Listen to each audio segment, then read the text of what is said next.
नमस्कार, मैं आपके साथ अंजना और आप देख रहे हैं बुलेट रिपोर्टर। आइए बढ़ते हैं आज की बड़ी खबर की ओर।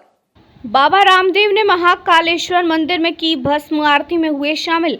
आतंकी हमले में भारत सरकार के पक्ष में दिया बयान। योग गुरु बाबा रामदेव बुधवार को उज्जैन स्थित महाकालेश्वर मंदिर पहुंचे, जहां उन्होंने भस्म आरती में शामिल हुए और नंदी मंडप से बाबा महाकाल के दर्शन किए। इस दौरान उन्होंने देश की सुख, समृद्धि, शांति और संपन्नता के लिए बाबा महाकाल से प्रार्थना की। मीडिया से बातचीत में बाबा रामदेव ने जम्मू कश्मीर के पहलगांव में हुए आतंकी हमले की कड़ी निंदा की।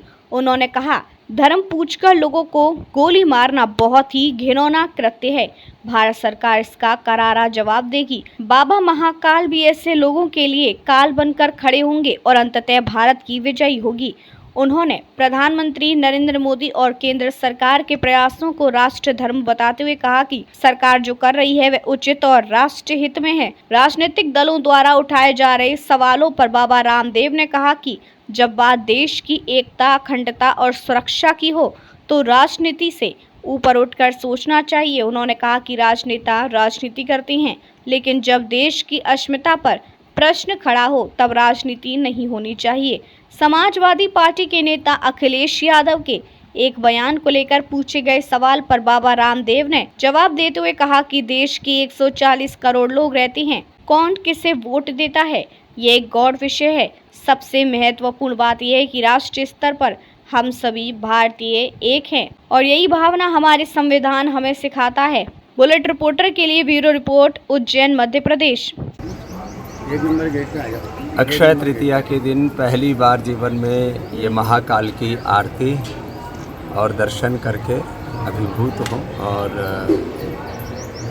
योग, अध्यात्म और पारमार्थिक शक्तियों का सबसे बड़ा कोई महातीर्थ है तो ये महाकाल है।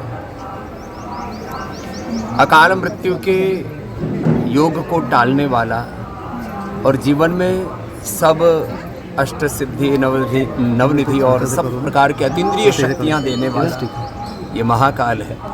हमने प्रार्थना की है महाकाल प्रभु के चरणों में कि जितने भी बुरे संयोग हैं वो कटें और ये भारत माता जो युगों युगों से विश्व का मार्गदर्शन करती रही है और आदि योगी भगवान महाकाल से लेकर के और जितने भी हमारे सनातन के अधिष्ठान हैं उन सब का ये केंद्र भारत भूमि ये सुरक्षित रहे, इसके लिए महाकाल प्रभु से प्रार्थना है। महाराज जी, जिस तरीके से कश्मीर में आतंकी घटना घटित हुई है उसको लेकर क्या कहेंगे? कितना पीड़ित है? धर्म पूछ करके लोगों को गोली मारना एक बहुत बड़ा घिनौना पाप कुकृत्य पाकिस्तान ने किया है। भारत सरकार ज़रूर उसको जवाब देगी और महाकाल भी ऐसे जो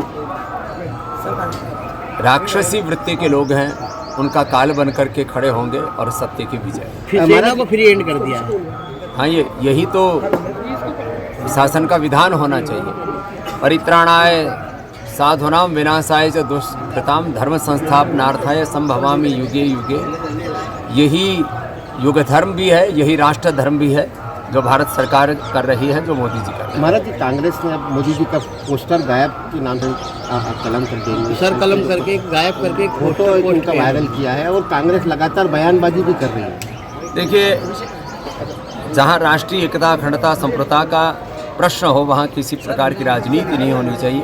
बाकी तो राजनेता लोग पैदा ही राजनीति करने के लिए हुए, लेकिन जहाँ राष्ट्रीय अस्मिता का प्रश्न हो वहाँ पर किसी तरह की राजनीति नहीं।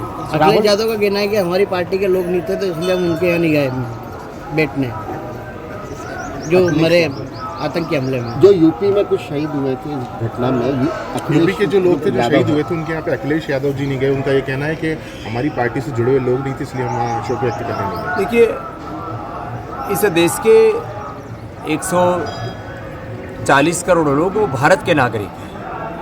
उसमें कोई किसी पार्टी को वोट देता है नहीं देता है, ये सब गौण बात है। इसलिए हम राष्ट्रीय स्तर पर एक हैं और हमारे संविधान ने, लोकतंत्र ने हमको यही एकता सिखाई है और यही एकता, अखंडता, संप्रभुता रहनी चाहिए। अब तक के लिए बस इतना ही, फिर मिलते हैं कुछ ऐसी ही बड़ी खबर के साथ। तब तक के लिए नमस्कार और देखते रहिए बुलेट रिपोर्टर। अगर आपको वीडियो पसंद आई हो तो लाइक करें व शेयर करें। ऐसे लेटेस्ट अपडेट पाने के लिए बेल आइकन प्रेस करना ना भूलें। अगर आप हमें फेसबुक या फिर इंस्टा के माध्यम से देख रहे हैं तो हमारे पेज को फॉलो जरूर करें। धन्यवाद। नए वीडियोस एवं ताज़ी खबरें मिलती रहें, इसके लिए हमारे चैनल को लाइक, शेयर और सब्सक्राइब करना ना भूलें।